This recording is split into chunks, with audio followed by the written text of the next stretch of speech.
A month ago, I had a very inspiring conversation with a dear friend of mine and colleague, and also someone who was one of the first somatic practitioners that held a deeply nourishing space for me on my trauma healing journey, Jole Bucellati. I hope I pronounced her name correctly.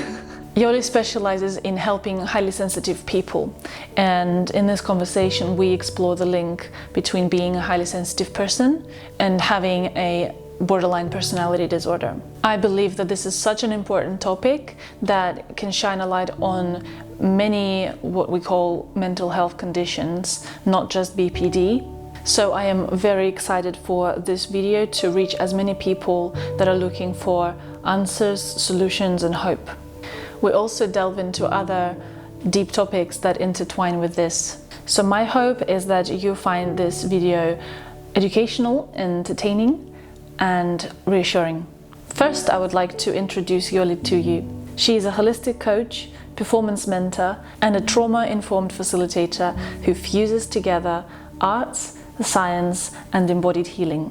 With a background in biology, anthropology and music, she integrates decades of knowledge and experience in movement and voice practices, as well as energy medicine, to support highly sensitive individuals on a path of deep transformation. She holds a master's in music therapy and certifications in embodied processing and energy codes, which allow her to guide her clients through emotional and energetic integration with clarity and compassion. Jole also helps creators and leaders to find their vibrant voice, both literally and metaphorically. You can read more about Jole in the description and ask as many questions as you like in the comments below. And without any further ado, let's get into it. What can I help you with or support you with today? If you remember when you were working with me, I felt like I was resonating a lot with borderline personality disorder symptoms. And as I was going through EP and healing a lot of my trauma, it's like I had shifts. Like at some point I realized, oh, actually I don't really resonate, like my symptoms, like I could tick every box for borderline before therapy. And then I was like, oh, actually I feel like some of those symptoms have diminished. And then I felt more resonant with complex post-traumatic stress disorder, which obviously they get misdiagnosed often anyway. And then I continued to work through my trauma and regulate my nervous system. And now I actually just resonate with being a highly sensitive person. And I was like, well, maybe I was just always really highly sensitive, but I didn't have the regulating skills. And maybe that's what borderline is. Obviously, I know that there are like cornerstone differences between borderline and being a highly sensitive person, but I just thought it would be a really interesting kind of conversation to bring awareness to that for people who maybe are struggling with borderline symptoms, or people who are maybe in relationships with people with borderline, and just to really understand what's kind of happening. Because I feel like as much as I think people are aware that borderline is caused by trauma, I just don't think that that's so much in the picture for when we talk about borderline. So yeah, that's kind of, I just wanted to like hear your perspective, because I know you work with people who are HSPs, and I wonder if you work with people who have borderline as well more, and if you kind of see if they work in the same way, I guess. And what's your perspective on that? I find that really interesting because I gave a talk on Saturday for colleague therapists, and I asked exactly that question because I gave a talk on HSPs in general, introducing it, and then on my book. And while I was preparing the presentation, I had exactly, it's so interesting that you come up with it. I had this thought, because I used to identify as a borderliner as well. Though when I was sort of going through that word did not exist. Okay. Because I was in my 20s. And it was only with the birth of my daughter that I told myself something needs to change here. Now I'm responsible for another human being and I can't continue this shit.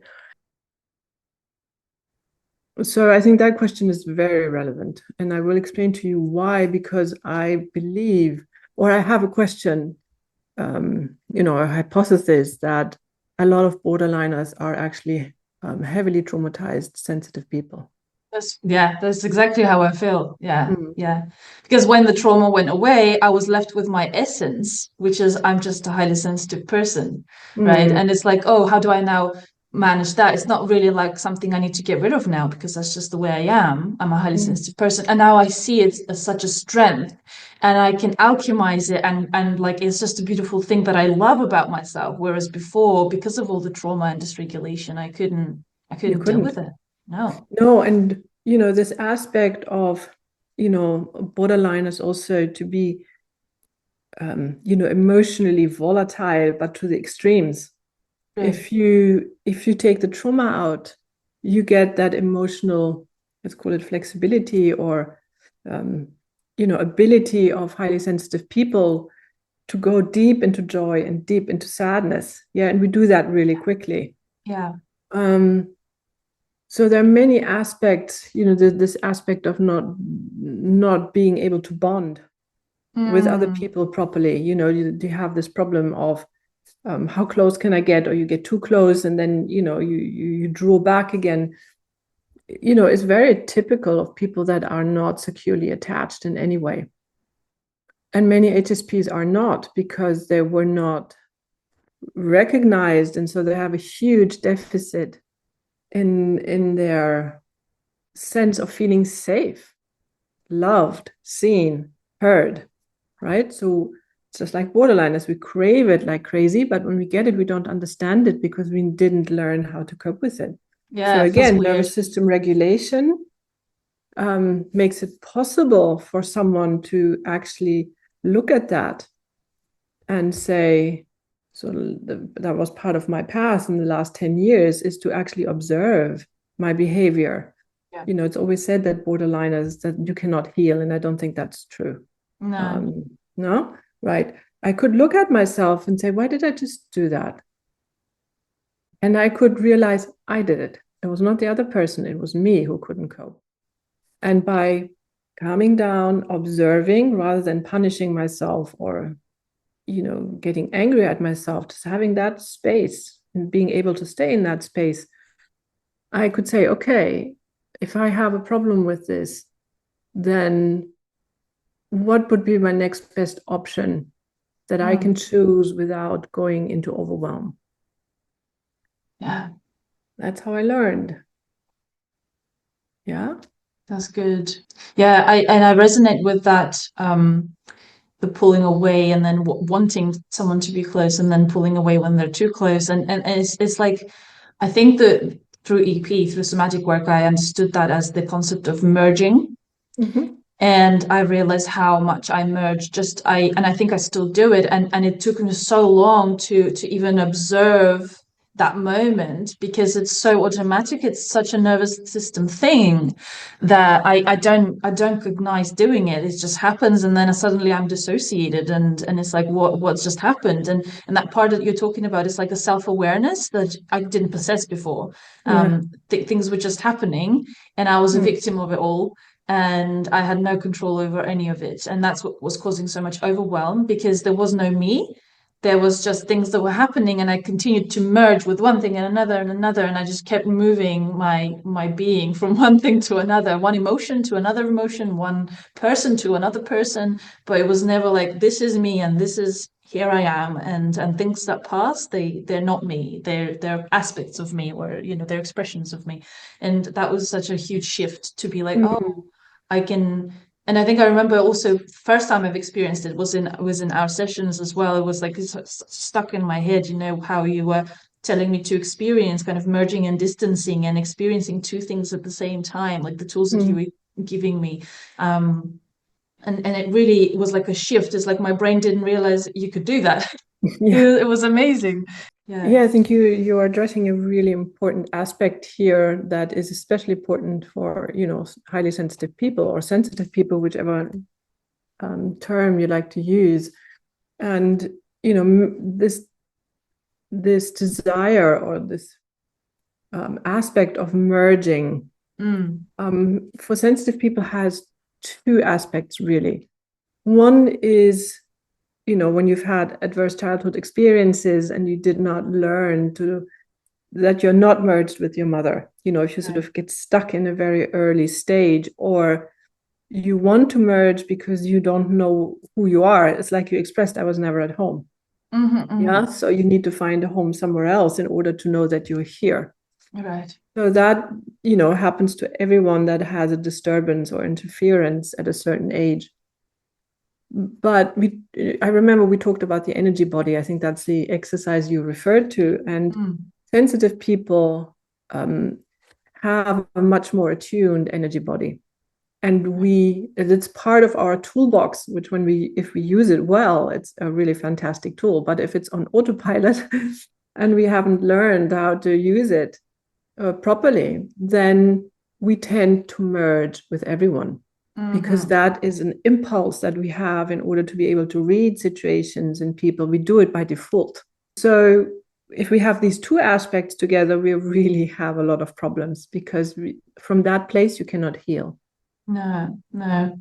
It's like the empathy part of being a highly sensitive person is like the shadow side of it. That merging is you're sort of being empathetic in a sense that you're trying to read a person and empathize with them, but it becomes that shadow part where I need to do it all the time to read the room to stay safe. I think there are two things here. Okay. So the empathetic part is one, and some of us even have an extra portion of empathy. And yes, that tends to happen, that we always take care of other people rather than our own needs, because we feel other people's problems so deeply. But what you were addressing, or what I think you were addressing, is really something else. And it's not necessarily only to feel safe. Our energy field is like an antenna. And I can only express it that way. We do it by default. We read our environment in order to be safe, in order to have information, in order to, feel part of something. And if we do that in an uncontrolled way, and I really mean an energetic way, it drains us. It simply drains us, because we don't develop a sense of who we are. We don't develop a sense in our own bodies of what I used to describe to you, being at home. And if we are at home, and from that place, we open our energy body. And I remember I used to do that in music therapy sessions with people. There was a very, a girl that had all kinds of problems, but she was very high also on the autistic spectrum, and she had all kinds of other disabilities, and it was almost impossible to talk to her. And I remember, and then I started doing it consciously, but initially I didn't. I almost made a movement like this, and I opened my energy field, and that girl started talking to me with her body. She actually hugged me once, and the therapist that I was there for as an internship, she said that never happens.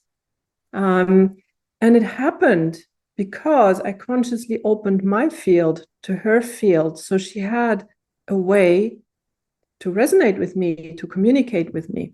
It was only later that I realized how HSP that actually is. Right. We need to understand, if we are sensitive people, and I think that's again a problem of the borderline aspect, is that this merging, this need to merge, the desire to merge, has many different aspects. And one of them is an energetic skill that we have for a good reason. That's really interesting. Yeah, I need to kind of sit with that more, I think, to just feel in my body like how that resonates, because I feel like partially that's actually I don't know if that is the skill that I use in therapy when I sit with my clients, because I think with EP and things like that, with somatic work, it's so intuitive. And the way I kind of figure out where to take the person next, where to guide them next, is I literally put myself in their position. Like, they tell me, obviously there's a lot of communication, right? And so I feel like I'm merging with their experience to really feel, okay, this is what they're experiencing. So if I was them, what's the best next thing to do? Because for them, they could be a little bit dysregulated, or this is new for them. So they might not have the map yet of what to do next, whereas I do. And so I kind of plonk myself into their shoes and I sort of look around through their eyes and I'm like, okay, let's do that next, and then I can guide them. So I guess that's the same It's path, the really. same. It's the same. And when you're really traumatized, you use that same skill in order to manipulate people. And that Right. is the borderline aspect or the Ah, narcissistic aspect, because there are narcissistic, highly sensitive people. They have the same skill, they just use it for something else, I think right? I used to do that too. Yeah, Yeah, of I course. think I used to do Yeah, that so did too. I. Yeah. Yeah, yeah, yeah. Um, Wow. because if we're not aware of this being a particular skill, we Mm, do it by default, yeah. right? We'll do anything in order to feel safe. Yeah, yeah. And I think that probably happens for that abandonment fear, isn't it? It's like I need to read them so that I can make sure that they don't abandon me, or Exactly. they don't cause me any harm or anything like that. Yeah. Exactly. And when they come too close, we don't know how to cope with that. So we go to stay away Hmm. from me. And then Yeah. the game starts again. But as soon as they move a little bit away, we are like, hello, why don't you come Yeah. back? Right, right. And would Which is that be, manipulation, period. yeah. And would it be right to say that in that sense, a lot of borderline people can end up in relationships with people pleasers because it's easier to manipulate them? Would that be something, or is that not necessarily true? Yes, I haven't thought about that. But Hmm. certainly with empathetic people, somebody who has a wound around supporting somebody else, or somebody who also has these kinds of antennas and actually realizes that there is a potential underneath that wants Hmm. to come out. Yeah. Potential as in for deeper connection because they're highly Yeah, sensitive as well. exactly. Mhm. Mm, mm, that's interesting. Yeah. Or a potential for artistic expression, or a healing path or a leadership path, because um, in my world anyway, borderline people are very often very intelligent people, and they suppress their talent, they suppress their primary means of expression, and Mm, so they turn it against themselves and others. mm. Is that from the family origins? Is that why they would suppress it? Like something was not welcome in the home, or That's one possibility. Another one is that you were bullied at school. mm, Yeah, you couldn't find any friends resonating with you, which happens a lot to highly sensitive people that are very intelligent. mm. um, School for me was painful to the extreme, because I was always told that she is weird, man. Schools are So so traumatizing. I don't yes, think it's they are. talked about enough. I honestly don't think it's talked. I think maybe I don't know. You were in Germany or in Italy? Where were Yes, you in no, no, school? I was in Germany. Yeah, lived Germany, yeah, here. I don't know if it's very different to Latvia, but my school, man, it was like a working concentration camp. That's how I feel about it because the amount of work we had to do was traumatizing in itself. The physical aspect of having to carry heavy books in your back to school was another traumatizing thing. I think physically my body was Mhm. traumatized. Having to go somewhere stressful whilst my body was stressed Yeah, out, and then the home was stressful too. And then I had to come back home to another stressful environment. And it was just stress. It was terrible. And then, yeah, yeah, also just the way teachers were, post-Soviet teachers, not very good. not very good. No, no, I'm sure. uh, it's a recipe for damage, I think. Yeah, our school system is desperately wrong, our school system. Yeah. For anybody who, I mean, for anybody, I think, but especially for people that are very gifted, Hmm. different. It is, Yeah. it's just Yeah. not made for that. And I have pity on the teachers sometimes, because, a lot of them go into this job out of a genuine need or desire to, to help young people. But now I don't know about Soviet, post-Soviet times, but I would say that the majority of the teachers that I had, because our school system was not that severe, but they Okay. couldn't cope with people that ask questions, wanting to explore things outside the run-of-the-mill things. The German system was and is not good at that. It's rather, they want everyone to be the same. jealousy and in Germany you have this thing, excellence is not good here. Okay. People tend to suppress if they're really excellent at something. When you don't want somebody to have something that you don't have. That's interesting. Yeah, I can resonate with that. I think there was a little bit of that, but for at least in school, it was more that you were a dork if you were like really smart. You were bullied if you were really good. Oh, yes. Yeah. Whereas now, but it's nice to see the change. I don't know about schools. Obviously, I'm not in school anymore. But I feel like if I look even on social media, I feel like people actually praise nowadays people that are really really good at something, or it's like a flex now. If you're really good at maths, even it's like, yeah, whoa, that's cool, and that's a nice shift to be able to see. But yeah, definitely when I was in school, that wasn't a thing. So. Yeah, No, when I was that's at school, interesting. which is 30 years before you, it certainly was not good. Things haven't changed in those 30 years, it seems. But it's changing now, and that's nice to see. I saw one of your more recent reels on Instagram about anger. And I think that's quite a big thing as well for borderline and it seems highly sensitive people as well. And because yeah, I'm really new to the whole highly sensitive aspect. So that's what I kind of want to learn more from you about kind of your perspective on that. But from the borderline perspective, that's for me, that's always been an issue. My anger, such a complicated relationship with anger my whole life. First, it's suppressed, then it's repressed, then it came out just in whatever inappropriate ways it wanted to. Then I was like, oh, I kind of like that because I've been in the cage all my life, but this doesn't seem very healthy. And then it's like, what do I do with it? I don't want to suppress it, but I don't know how to express it. And it's a lot. That can be I think for me still, that's probably one of the most overwhelming things for me, where I can feel it, but it feels out of control. Yeah. Yeah. I believe anger is a very important topic when it comes to highly sensitive people, and with borderline issues anyway, that is very well known. So where do we start? Anybody who gets bullied and ostracized and is never seen and heard has tons of anger, right? What gets in the way for sensitive people is that empathy that we have. Right. So what happens is, like, I remember once one of my sisters, really saying something to me that was very cruel and factually wrong. And I remember standing in front of her, listening to this, aggressive talk towards me.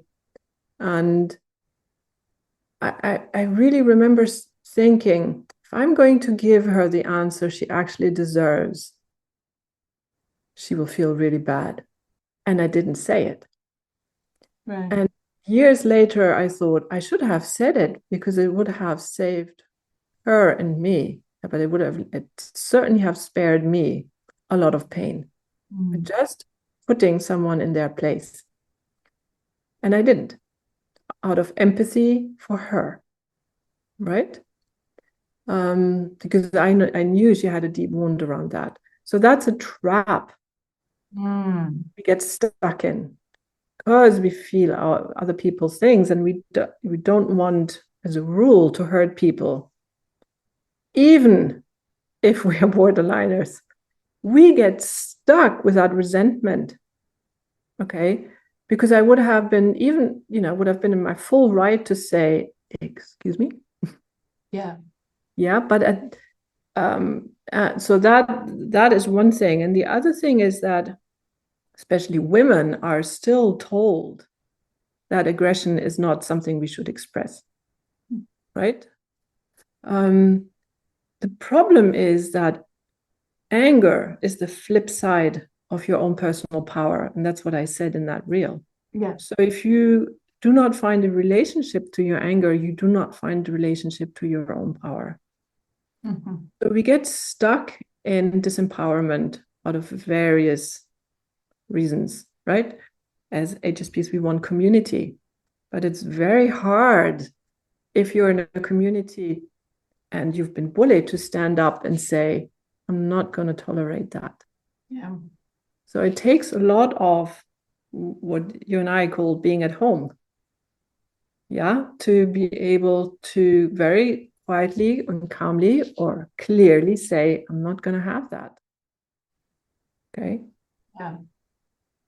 So how do we manage anger? I mean, one way would be through EP, right? Is to actually allow yourself to feel your anger. Because many problems that arise out of anger, when we either address it towards ourselves or towards other people, you know, when we sort of explode, is because we have not allowed ourselves to feel it. And because it's an energy, it seeks expression. So one of the first things is, and that's already a step towards healing, especially for borderliners, is to say, I am angry. I can feel I am angry. And to allow at least some part of that energy, as you know from EP, to just be there and wait for it to flow through your body. Okay, I don't recommend doing it all at once if you're stuck with a lot of anger, but even homeopathic doses of simply acknowledging that you are angry, period, not attaching anything else to it, not finding a culprit, not wanting to fix it, just yes, that's the energy. That's really good. That's a really good reminder to even just to state that's what I'm feeling, because I don't think I do that enough. And because I think with generally other emotions, I feel a lot more comfortable letting them pass through me and moving them and speaking out or doing some kind of action based on those emotions, what they're requiring me to do. But with anger, it's such an overwhelming thing that it's like I can feel it. Oh, that's anger, but I'm not saying it. And I think that's really, really important. Yeah, I can see that it would really help just to even de-escalate it in that overwhelm. It's like, oh, this is what I'm experiencing. Yes, this is, and without judging it, without shaming yourself or judging yourself in any other way or being afraid of it. So if you understand that it's your own personal power and that's nothing to be afraid of, it's only something challenging or sometimes even dangerous if you suppress it, because it needs, it's your life energy. It wants to be seen, it wants to be lived, it wants to be turned into something beautiful, productive, whatever. One thing that I do, for example, now, being half Italian, I have a temperament, I do. And I've learned to actually like it. And so when something still really triggers me or gets me really angry, and it's it's in context of another person, what I tend to do now is just give me 5 minutes, and I will go outside and breathe, allow that energy to be there, and then return to the conversation. So I just can't cope right now, I'm sorry. And I've talked to my children and my partner to this, and they just give me that time for me to discharge or find another place from which to react. Yeah. Which is helpful. And the other thing is, what saved me was martial arts. I did martial arts for about 30 years. And especially in my 20s, I think I would have gone nuts without sports. Because sports, and especially sports where you have to move a lot. Remember, one of the few times I actually felt peaceful was, after 1.5 or 2 hours of karate training. I would sit there in meditation, and I would say, thank God, I finally feel at peace. I resonate with that. I did karate for a year and Krav Maga at the same time. And that was my first ever martial arts or contact sport. And it was such a profound thing where I felt like, oh, I'm allowed to hit, like I'm allowed to hit safely. It was like, oh, wow, the power that you feel with that. At first, it was like, the girl I was paired with that was just kind of demonstrating things. She was hitting me so hard, and I was like, that's so painful. But it felt so good to see it, another girl as well do it. I was like, that's allowed. I can do that. I really resonate with that.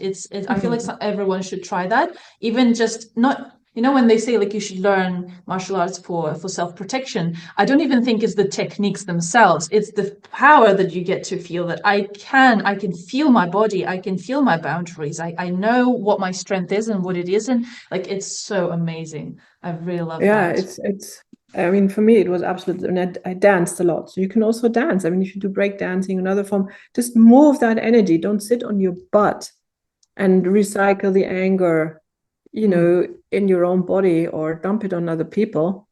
Move it. Yeah, yeah, yeah. I think, Or, you yeah, know, if you're an opera singer, like I also used to channel it into arias where you constantly, you know, had to open up and it was like, oof, you know, that feeling of, finally. I mean, we have to realize that in our society, we are so stuck with our emotions. Now, in Italy, it might be a bit different, but in Germany, you don't show. You are supposed to always sort of be just in one bandwidth of emotion, and that's not who we are. And highly sensitive people are not like that at all. Zero. yeah, yeah, Okay.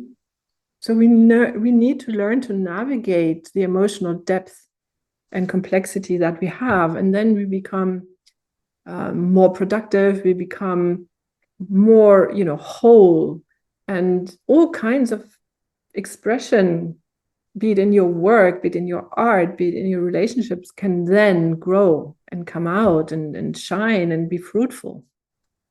yeah. That's really beautiful. Yeah. And this really resonates with another point that I've been thinking about it.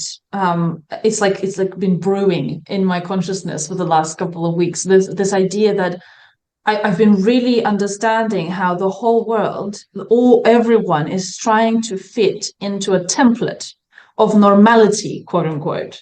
And I was like, that's crazy. When I fully realized that as a thing, like that's what we're all doing, because the way it came to me at first, and then I applied it to every single thing. It was like I had a thought in my head. I was like, maybe I don't want to have children of my own. Maybe I want to adopt. And then this part of my brain was like, no, that's not normal. That's not how people do it. And I was like, what is this little part? You know, it was so funny to Yeah. observe it. I was like, what? And then I felt this shame in my body of like, that's not acceptable. That's not normal. If you can give birth, you should be giving birth. And then I was like, how, what other areas in my life do I do this in? And I was like, Mm. actually, there's a part of my brain that is constantly active. I should be in a relationship because everyone should be in a relationship. Why though? Why are we in relationships with people? I think people go into relationships just because they should be, right? Not because they actually want to or they have any clear idea of why Mm. they're in them. The same for having children, the same for any job that they choose. You know, people go and work in offices because that's the stable job. And it's like, Mm. and then we do the same with emotions. We have to fit into a template what it means to be a normal person. And I realized that like with things like borderline and high sensitivity, we as highly sensitive people, we're actually forced to break out of those templates because we can't exist in them. We suffer, and then unfortunately, you know, people can take their lives because of that, because they Yeah. feel so not normal. Yeah. And if we only just normalize not the behavior, not the toxic behavior that can come with emotions, but emotions themselves, the toxic behavior doesn't need to be there anymore. It Yeah. just gets eradicated. Yeah. Yeah. And that's something I've been really realizing. It was like a huge kind of opening in my brain moment. I was like, oh my God, we're all trying to just fit into some kind of template. Yeah. Good on you. Good on you. And sensitive people are not made for that. Just like you said, we have a completely different template. Yeah. And, you know, if somebody thrives by, you know, leading a sort of normal, um, unexcited life from our point of view, that is fine. Yeah. Yeah. And, you know, we could have a talk about what is neurotypical. Oh yeah, I don't think it exists, to be honest, because and the reason I say that is because the amount of illness we have in the world tells me that nobody is neurotypical. It's just people are suppressing a lot of shit, and it comes out anyway. But either it comes out in mental health disorders, what we call mental health disorders, or physical health conditions. Exactly. Mm-hmm. You know, because I often look at I think it's especially with women, you know, if you look at diseases that are typically that women typically get, you know, or only women get, like fibromyalgia and things like that, or Crohn's disease or autoimmune conditions, they're mostly women conditions. Like I think it's like 80% of all people that suffer from autoimmunity are women. I think Gabor Mate talks about that actually, and if you look at that, it's like why is that the pattern? And then you look at the way these people live and the emotions these people suppress and the kind of relationships they're in and their suffering and their circumstances, and they call it the normal life. Yeah. And put that label on top of it like a plaster on cancer. You know, it's like it's not gonna ever go away. and then the body is like, I can't deal with this anymore. And it blooms with all this disease because it's trying to cope so hard with the normality that we've put on ourselves. And it's really crazy that people still have this such a huge disparity between emotions and body and the mind. Like people still don't understand it's all one and the same. No, I that is beyond me why that is still not accepted, and I think it's because certain branches of society make very good money from that. Oh, I mean, let's not start on that. No, let's not start. But I mean, that I think is one of the reasons why you know, medical school is still so desperately organized. And you know, a lot of psychologists are still trained in mostly talk therapies and strictly behavioral therapies, and it's that is a difficult subject. But I was trying to think, I had something else. Yes, I remember now, and that is, you know, depression. Depression is a problem of expression. That's what's wrong. It's not, there's nothing wrong with you other than in the whole. Yeah, I'm not talking about everybody that has depressions. It's because there's something you do not express. Yeah, right. And usually it's anger, I think. No, it might be an artistic talent that you have. It might be not wanting to fit in the mold. It might mean, I actually would like to leave my wife or husband or partner because I've realized I cannot breathe in this relationship. But if I do that, I'll have my family, his family, society, my children, you know, at my throat. So I'm not going to do it. But my expression wants me to live a different life. Right? Yeah. I would like to move my body in a completely different way. I would like my body to be appreciated in a completely different way. I would love to, you know, connect with my own energy body, but everybody around me is fundamentalistic, Muslim or Christian. Right. And I can't do that because I will be ostracized. That's the kind of thing I'm talking about. Yeah, and I hear you. Yeah, and I think the reason I said about anger is because I feel it anyway. In my experience, it's been that you almost like you're required to get angry about that and really push yourself to start expressing through anger. Sorry, he's shaking his head. Mine is outside, so that I don't. Yeah, stop it, darling. Okay, yeah. So I think for me, at least, I know that when I started to actually move out of my depressive episode, it was through anger. I started to allow myself to feel anger. And I wonder if, you know, if you say, you know, you have this need for expression in any capacity, and that need is not being met, it's usually the anger then that comes in and says this need requires to be met. At least it's in my experience anyway. But because I think, as you say as well, the opposite side of the coin is personal power of anger. So I feel like they're quite linked. Maybe they're not the same thing necessarily then, but I feel like they relate. I think you're coming quite close. So a lot of times, probably not always, but a lot of times there's anger underneath depression and it's being suppressed. In order for you not to change, maybe in order to feel safe or loved or whatever the reason is. So that, like you experienced yourself, if you get in touch with your anger, things start to change. What is not good, and I say that in that reel, is to go around, you know, and bash other people.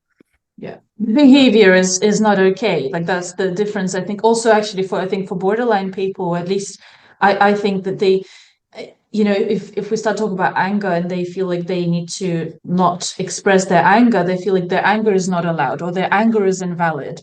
But that's not the point. The point is the behavior, the reaction to the anger is not okay because it affects other people. But the feeling itself, that's the problem. They don't know how to sit with it. Well, it's very hard to it. sit with Yeah, that amount of anger. exactly. I clearly remember that. Yeah, yeah, And, but the thing is that we don't just direct it against others, we direct it against ourselves.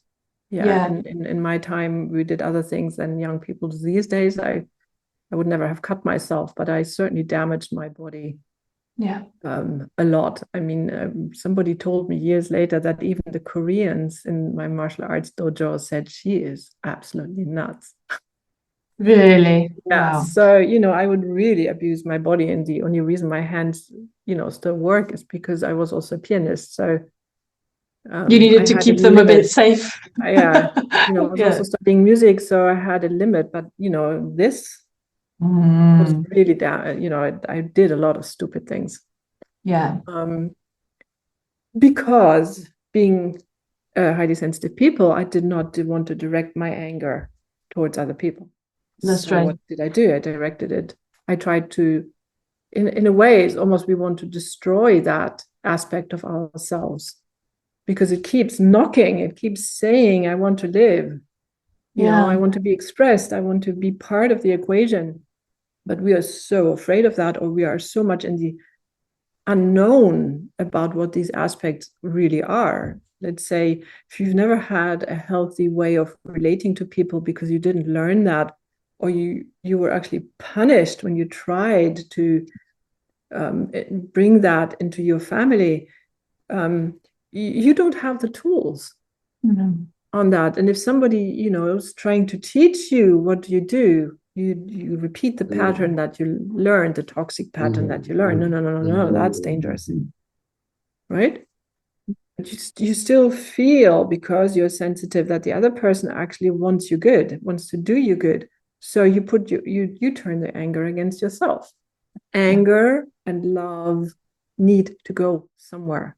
So if you can, choose love. Yeah.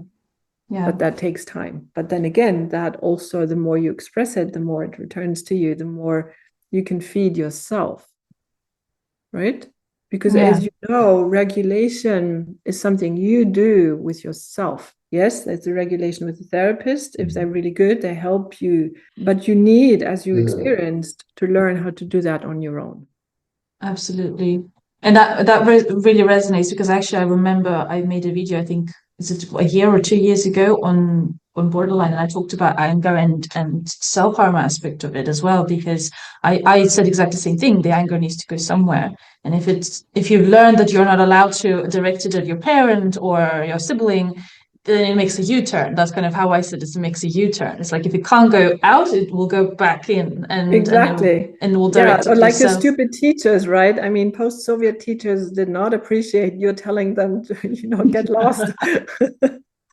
Yeah, exactly. Yeah. So it's always and the bullying and things like that. You're not allowed. You feel unsafe to direct anger at bullies because you might be actually physically threatened or emotionally threatened. But as you say, it has to go somewhere. So the only safe place for it is back in the body, but it then becomes destructive. That's and we really also interesting. carry so much shame, right? So it has this aspect of there must be something wrong with me. So we punish ourselves in place of other people, right? So there's this aspect too. Is another very powerful, even one of the most powerful emotions is shame. And you know that the brain registers that in exactly the same place as physical pain, right? So shame is even stronger than anger. Okay, for most people that there's some people that don't feel shame. They are neurodiverse in that sense. Okay, but for the rest of us, and especially for sensitive people, shame is a huge part of the equation.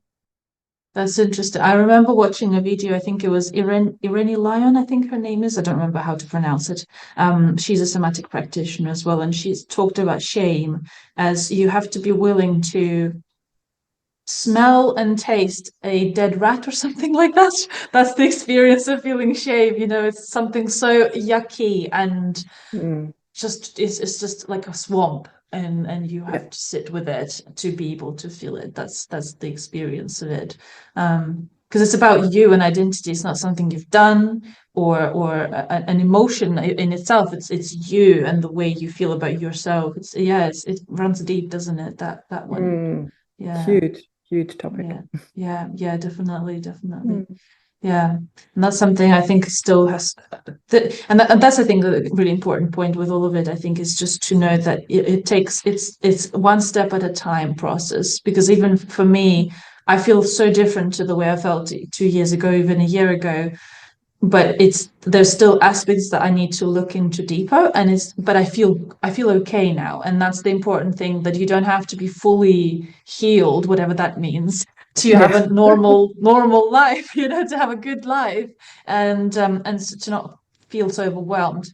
But that's the important thing. I think people really try to get there quickly, to get to the other side quickly, and do too much, and that's overwhelming in its own right. And I think that's just important for people to also remember that it takes one tiny step at a time, healing your nervous system a little bit at a time, and then things unravel, and then you discover your true essence, which is that high sensitivity. Mm.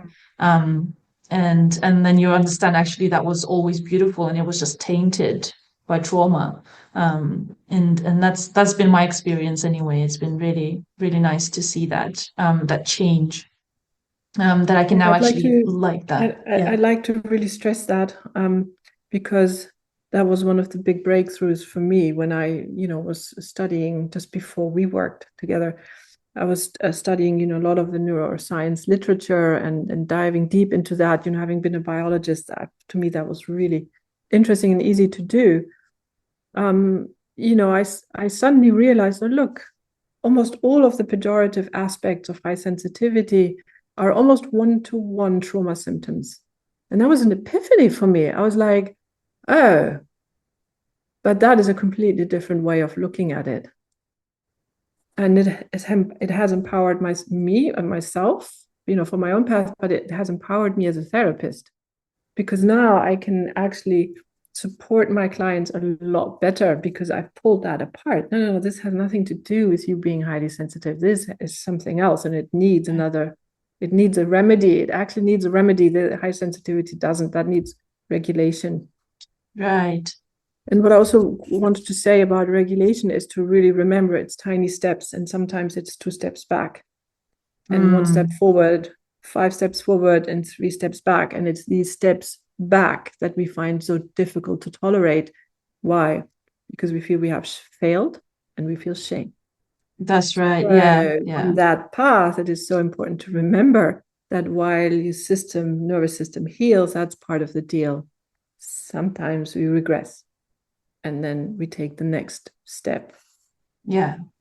I definitely resonate with that, and also the way it helped me view the regression is not even calling it regression, but rather thinking that every time I go back to the difficult sensations, emotions, it's like my brain and my body is giving me another chance at regulation, at healing that trauma. It's like, oh, it's just another chance. It's another chance every day, or every time it comes up, it's another chance, rather than thinking like I've regressed and now I'm back somewhere and I haven't progressed at all. And because that can be so shame inducing for sure. Yeah, but that's a beautiful way to look at it. Really is. I like that. That framing a lot. That's been really helpful. And I think also one other thing that was helpful. One was that when you and I started working, when you told me that you had borderline and you pretty much don't associate yourself with that anymore, I was like, wow, that's new information. It was so good to hear that, because I thought, well, however long it will take me, it's clear that I will still be able to I'll be able to heal and I'll be able to be better. And every time I had difficult times, I was like, well, it's okay. If I get through this, I can tell other people that I got out of it. Yes, that's beautiful. Yes, that's how it works. And it was really motivating for my brain. It was like this little part of my brain that was like overriding the difficulty of it, saying, it's okay, you'll get through this. And then you'll tell others how to get out of it too. And it was really powerful. It was really good. See? And you're doing well. You're well on your way. See? Yeah, exactly. And it's unbelievable, but it's as I say, one step at a time. I got here. I would have never gotten here otherwise if I was trying to do too much. It's been really, really good. It's been good to catch up as well. Yeah, and it's wonderful to see how you're blooming. It really is. Thank you. Makes Thank you. my heart Yeah. very happy. Yeah, yes. And honestly, like I always remembered our sessions. Like they were one of the first sessions I had, and it was such a pivotal thing for me. I knew that didn't heal anything in itself, but it was like what I needed, just what I needed, like the building blocks for my healing journey. You know, the space that you held for me and the tools that you've shared with me and the little things that were like something shifted fundamentally in my brain, and then I just had to build on it, continue to build on it. And that was really, yeah. And thanks very much for giving me this opportunity to talk about my favorite subject. Thank you as well. I love it too, and I think I want to kind of delve a little bit more into it because it's so close to home, and it's been really good. Thank you, Jole.